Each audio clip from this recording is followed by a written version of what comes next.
Somewhere in the swamps of southern Louisiana, in the year 1931, men cut down a bald cypress tree that had been alive for around 1,300 years, 13 centuries. Its trunk was more than 7 feet thick at the base, and when they counted the rings, that tree had been standing in the water since before the Norman conquest of England. It was not even unusual. For about 40 years, from the 1890s into the 1920s, America reached down into the flooded swamps of Louisiana and pulled out the oldest, largest trees on the eastern half of the continent, 1.5 million acres of giant cypress, and it did most of the cutting with axes and saws and human muscle, standing on boards over black water full of snakes. And here is the part that makes it almost unbelievable.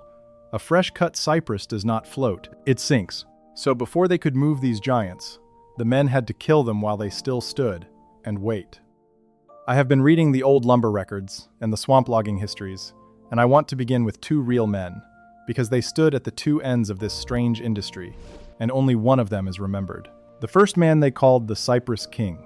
His name was Frank Williams, born in 1851 in Mobile, Alabama, and his father died when Frank was just a boy. He came up through the railroads, and then through engineering and surveying across the South, and in the 1870s he settled in the little town of Patterson, Louisiana, and started milling cypress. In 1892, he bought out his partner for $350,000 and built the F.B.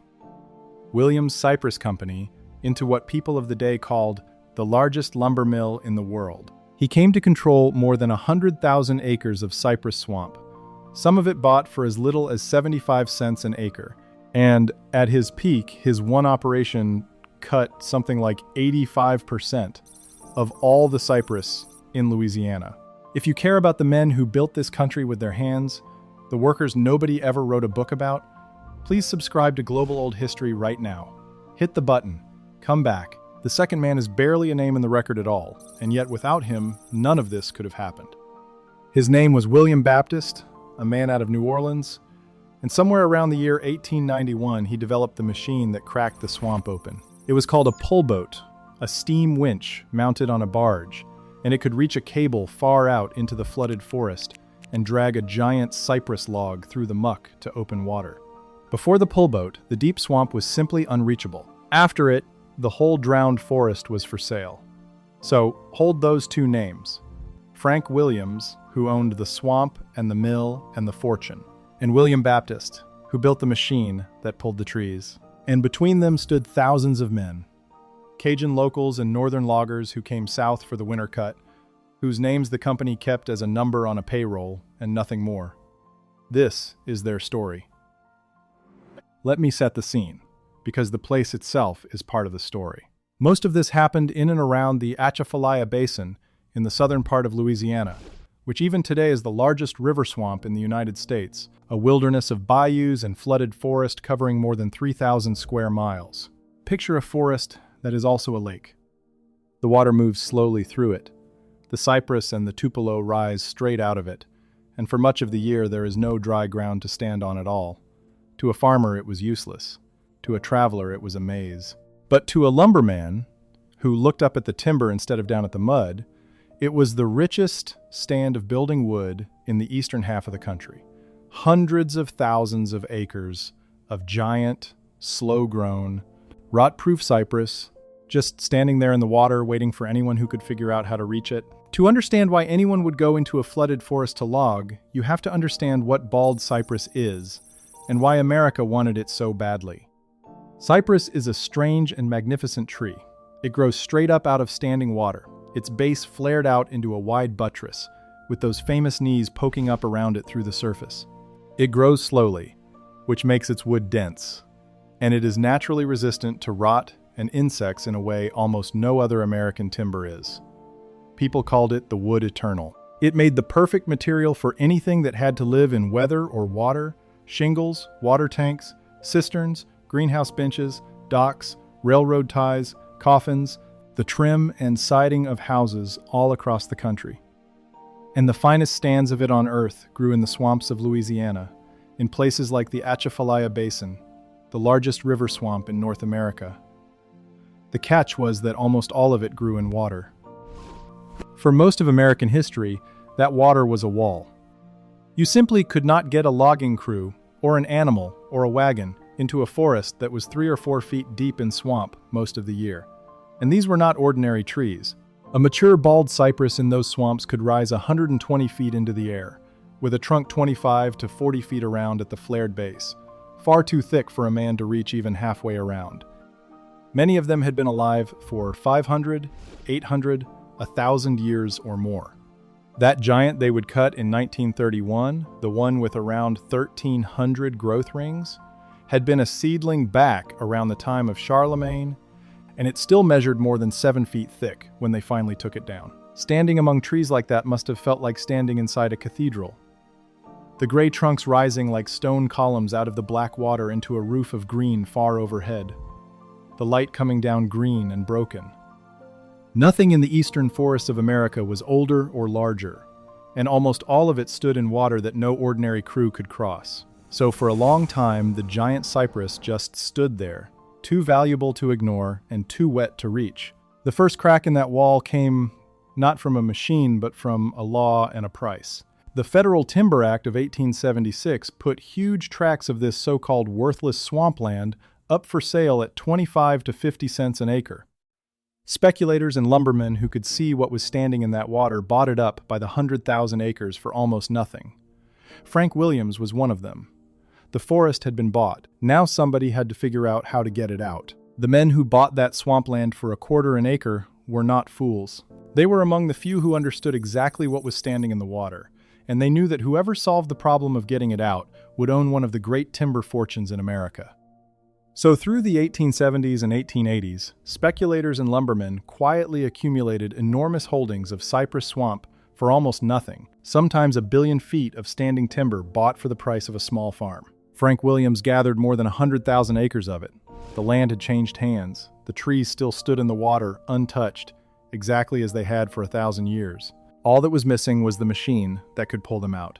For years, men had tried and failed to crack that problem. You could not float a fresh-cut cypress because it sank. You could not drive an ox team through 4 feet of standing water. You could not lay an ordinary railroad across a bottomless swamp. The giant trees that everyone could see and nobody could touch became a kind of standing taunt, a fortune locked behind a wall of water. Whoever found the key would not just get rich, he would open the last great untouched forest in the eastern United States.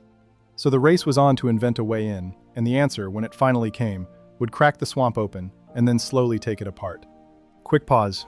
If these stories matter to you, join the Boss tier for $4.99 a month. Loyalty badge, custom emoji, early access 24 hours before public, and members-only polls. Link in the description. Now back to it. The first problem was the strangest one, and it is the detail I cannot stop thinking about. A living cypress is full of water and heavy, and a freshly cut cypress log sinks like a stone. You cannot float it out the way the Maine men floated pine or the Mississippi men floated their rafts. So the swamp loggers did something that sounds almost cruel in its patience. They went into the forest a year or more ahead of the cut, and they girdled the trees. Girdling means cutting a deep ring all the way around the trunk through the bark and the living layer beneath it, which kills the tree where it stands. A girdled cypress slowly dries out over the following months, standing dead in the water until it has lost enough weight that it will float. Only then, often a full year later, when the high water came up in the spring, did the crews come back to fell the dead giants and move them. Imagine a whole forest of enormous dead trees, killed on purpose and left standing for a season, waiting to be light enough to carry. That was the first step. Think about the patience that demanded. A crew would go out by skiff into a section of swamp a full year or more before it was to be cut, and one tree at a time they would ring the trunks, killing a forest on purpose and then leaving it alone. For the next many months, that stand of giant cypress stood dead and silent in the water, slowly drying, slowly shedding the weight that would otherwise have dragged it to the bottom. The men who girdled a section often were not the men who would cut it. They were working for a harvest more than a year away, trusting that the high water would come at the right time and that the dead giants would by then float just enough to move.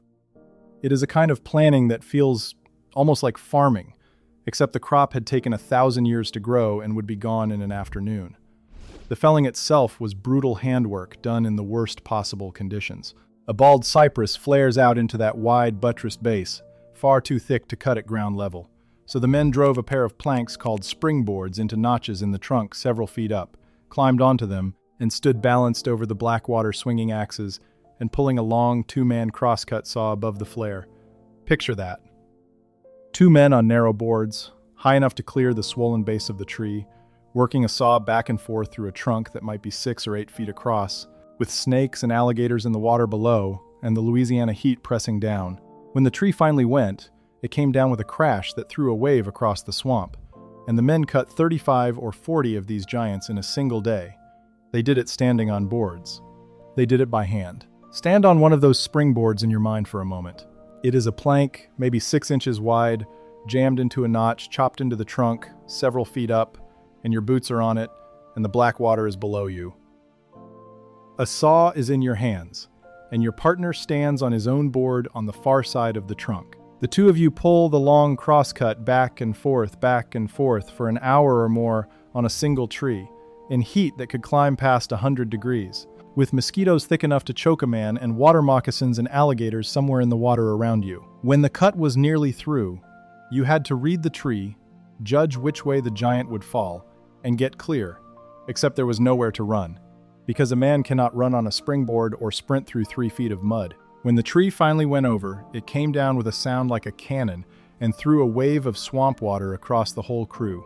And then you climbed down, waited to the next one, drove in your boards, and started again. The work asked for the strength of a laborer and the balance of an acrobat, all day, every day. Now the dead, felled giants lay in the water, and the question became how to get them out.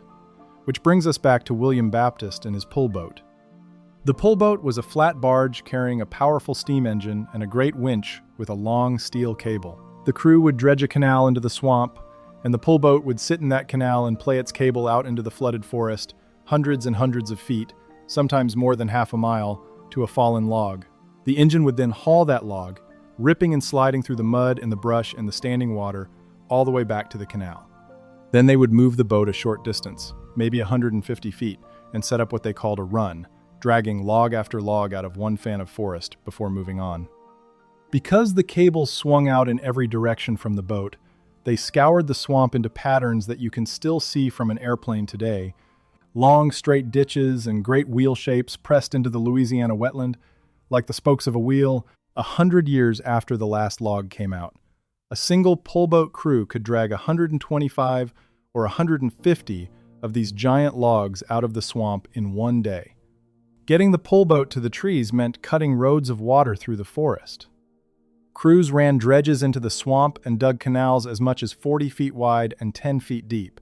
Straight lines of open water punched into the wilderness so the boats and the logs could move. Those canals did something nobody fully reckoned with at the time. They drained the swamp. Water that had stood among the cypress roots for centuries now ran out through the new ditches, and the careful balance the trees needed began to tip. The loggers were not only taking the forest, they were quietly rearranging the water that made the forest possible, and that change would matter enormously once the cutting was done and people hoped the cypress would simply grow back on its own. Before I tell you what came next, do me a favor and subscribe. The algorithm buries old industry stories like this one unless enough people click. One click. Come back. The pull boat opened the swamp, but the industry was hungry for more.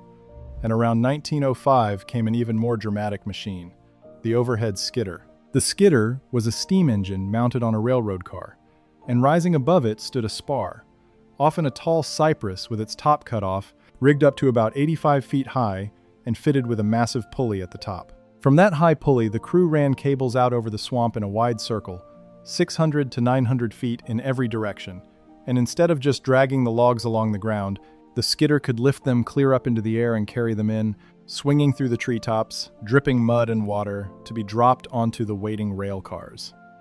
It was faster, and it reached farther than the pullboat, and it was even more destructive, because the lifted logs and swinging cables tore the young trees and the seedlings to pieces, leaving almost nothing behind to grow the forest back.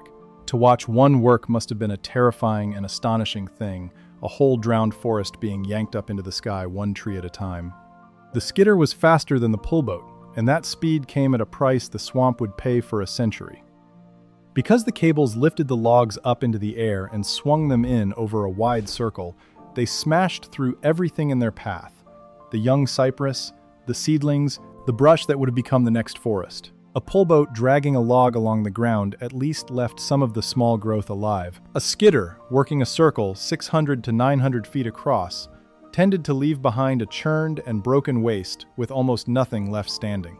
It got the giant logs out with remarkable efficiency, and it helped guarantee that, in a great many places, no forest of any kind would follow. The machine that pulled the trees out fastest was also the one that did the most to make sure they never came back. And the logs had to go somewhere, which meant the most unlikely railroads in America. To carry the cypress out of the swamp, the lumber companies built railroad tracks straight across the wetland on timber pilings, driving the pilings down into the mud with pile drivers and laying temporary trestle track over open water and floating muck. Trains ran out into the middle of the swamp on these spindly wooden legs, loaded up the giant logs, and hauled them back to the mills. The scale of this railroad building is hard to believe. In 1880, Louisiana had about 650 miles of railroad. By 1910, it had more than 5,500 miles, and a huge share of that growth was track laid by the timber industry to reach the trees. They were not building railroads to carry people. They were building them to carry the forest. And this was not one company or one swamp. The cypress boom spread across the whole Gulf South, from the Atchafalaya Basin to the edges of Lake Pontchartrain, up Bayou Teche, and through the wetlands around Morgan City and Plaquemine and Manchac. Dozens of companies ran their own pullboats and skidders and piling railroads into every reachable stand of giant timber, and whole towns rose up around the mills to saw it. For a few decades, the cutting of the cypress was one of the largest industries in the state, and the bayou country, which the rest of America had barely thought about, became for a moment one of the busiest timber regions on the continent. The swamp that nobody had wanted was suddenly worth a fortune, and everybody wanted in. The men who did all this lived out in the swamp itself because there was nowhere else to live. The companies built floating camps, two-story houseboats called quarter boats, and tied them up near the cut, and around them grew floating and piling-mounted villages the workers called skidder towns, complete with a cookhouse, an ice house, a trading post, and sometimes a one-room school for the families. The workforce was a mix that tells you something about America. Local Cajun men who had lived along these bayous for generations worked alongside loggers who came down from the northern pine country every winter after the northern woods froze, to cut in the warmer Louisiana swamp. They cut, they girdled, they ran the boats and the skidders, they drove the pilings, and they lived for months at a time on water, in the heat and the mosquitoes, far from any town. And the swamp worked on the men slowly, beyond the sudden dangers. The heat and the wet-bred sickness, the mosquitoes carried fever, and the water was full of snakes and alligators. A man who cut himself or took a chill far from any doctor had little to fall back on. They ate well because the companies knew a hungry crew was a slow crew, but they lived soaked and bitten and far from home for an entire season at a time. The ones who came back north in the spring came back lean and hard, and some of them did not come back at all, lost to an accident or a fever in a forest that most of the country did not even know was being cut. It was deadly work, and the swamp did not forgive a mistake. The records and the memories of these camps are full of the dangers. A man on a springboard could fall into the water. A cable under that much strain could snap and cut a man in half. A falling tree could crush a crew that had nowhere to run, because you cannot sprint through 3 feet of mud and water. The big limbs would sometimes catch and then slingshot backward off a falling trunk, whipping through the air. And there was a sound everyone in a skidder camp knew and dreaded.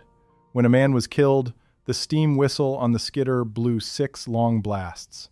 6 blasts meant the swamp had taken another one. The men heard that sound more often than anyone should. One quick note. I turned the full story of the Louisiana cypress swamps into a book, Everything the Records Gave Me. If you want it, the link is in the description. For a while, the money this produced was staggering, and it built real fortunes and real towns. Frank Williams, the Cypress King, ran his great mill at Patterson with 2 double bandsaws turning out around 40 million feet of lumber a year, and a fleet of 16 schooners to carry it out to the ports of the Gulf and the Atlantic. He became a bank president. On his 50th year in business, the story goes, he handed out $100,000 in bonuses to his employees. The cypress boom hit its absolute peak in the early 1900s, and in the single year of 1913, Louisiana cut around 1 billion feet of cypress. 1 billion feet of a tree that grows an inch of trunk in decades. You can already feel where this has to go. And all of that cypress went out into the world. From his mill town of Patterson, Frank Williams ran a fleet of 16 schooners that carried the finished lumber out through the Gulf of Mexico and up the Atlantic coast to the building markets of the country. The wood eternal became the shingles on roofs, the tanks up on towers, the cisterns in yards, the siding on houses in cities that had never seen a swamp. A family far to the north might live their whole lives inside walls made of a Louisiana cypress that had been older than the United States itself, never once knowing that men had stood on boards over black water and pulled that wood out by hand. The fortunes the boom made were real, and the towns it built were real. But all of it rested on a forest that could be counted, and was counting down toward nothing, because a forest that takes 1,000 years to grow cannot survive being cut at 1 billion feet a year. The arithmetic is merciless. By around 1920, it was obvious to everyone in the business that the cypress was running out, and through the early 1920s, the great mills began to fall silent, one after another as their swamps were cut clean. They called it cutting out. The biggest cypress mills in the world simply ran out of trees and closed their doors. Frank Williams's first mill shut down in 1929, the same year the old Cypress King died, and the company he built sawed its very last cypress log in 1934. By that year, Louisiana had more than 1.5 million acres of cut-over swamp, stripped bare, and only about 22,000 acres of standing cypress forest left in the whole state. They had cut almost all of it in roughly 40 years. And the cruelest part is that, unlike the Michigan pine or the Maine forests, the cypress could not simply grow back. The pullboat canals and the skidder runs had drained and torn up the swamp, and in many places salt water from the Gulf crept in through the cuts. A bald cypress seedling needs particular conditions to take hold. Its seeds need wet ground that is not under deep permanent water and not poisoned by salt, a narrow window the natural swamp used to provide on its own. But the pullboat canals had drained some areas and flooded others, and through those same cut channels, salt water from the Gulf began to creep inland, year after year, into swamps that had always been fresh. In place after place, the conditions a young cypress needed simply no longer existed. The logged-out, drained, salt-poisoned swamp often could not give it those conditions. So in many of the places where 1,000-year-old giants had stood in 1900, nothing of the kind ever returned. The forest that had taken since the days of the Roman Empire to grow was taken down in the span of a single human career, and a great deal of it was simply gone for good. Stand in the Atchafalaya Basin today, and you can still read the whole story in the land. It is still the largest river swamp in the country, and it still holds the biggest remaining stretch of coastal cypress in America, around 250,000 acres of it. But almost all of that is second growth. Younger trees that came up after the cut. The true ancient giants survive only in a few small remnant stands that the loggers somehow missed, a scattering of trees that were already 1,000 years old when the pullboats came and somehow lived. And everywhere, from the air, you can still see the straight scars of the old pullboat canals and the faint wheel-spoke patterns pressed into the wetland, the ghost of where the cables once dragged the giants out. There is a little more to say about what survived, because it is not all loss. In a few places, the loggers missed a stand, or could not reach it, or left the smaller trees behind. And those pockets of true ancient cypress are still out there in the Atchafalaya, a scattering of giants that were already 1,000 years old when the pullboats came and somehow lived through the whole boom. People go looking for them now the way you would go looking for a cathedral. And across that 250,000 acres, a younger cypress forest has slowly come back. Not the same forest, never the same, but green and alive and full of herons and egrets. The swamp is not what it was, but it is not dead either. And the giants, the cut mist, still stand in the black water, older than anything else for 1,000 miles. I keep coming back to the men on the springboards. We remember Frank Williams because he made a fortune, and his name is on the records of the largest mill in the world. We can just barely name William Baptist because he built the pullboat. But the man who stood balanced on 2 planks over black water, swinging an axe into a tree older than his entire country, in the heat, with snakes below him and 6 whistle blasts always a possibility, we do not know him at all. The ledger gave him a number and a daily wage. The swamp gave him nothing but the work. And the giant cypress that he pulled out of that water is still out there, In 10,000 old houses and water tanks and barns across the South, the wood eternal, long outliving the man who cut it. Here is the thought I will leave you with, and you can tell me in the comments whether you think I have it right. We tell the story of the great American forests as a story of loss, and the cypress swamps are the hardest version of that story, because so much of it never grew back. But I do not think the right response is only to mourn the trees. I think we also have to honor the almost unimaginable difficulty of what those men did, going by hand into a flooded, dangerous ancient forest and bringing out trees that had stood for 1,000 years. It should never have been possible to log a forest that grows in standing water. They found a way to do it anyway, and they paid for it in lives. The cypress is mostly gone. The skill and the courage that pulled it out of the swamp should not be. One more thing. If you want to be part of the inner circle on this channel, join Final Boss for $9.99 a month. Public shout-out in upcoming videos, members-only investigations, plus everything from boss tier. Link in description. See you in the next one.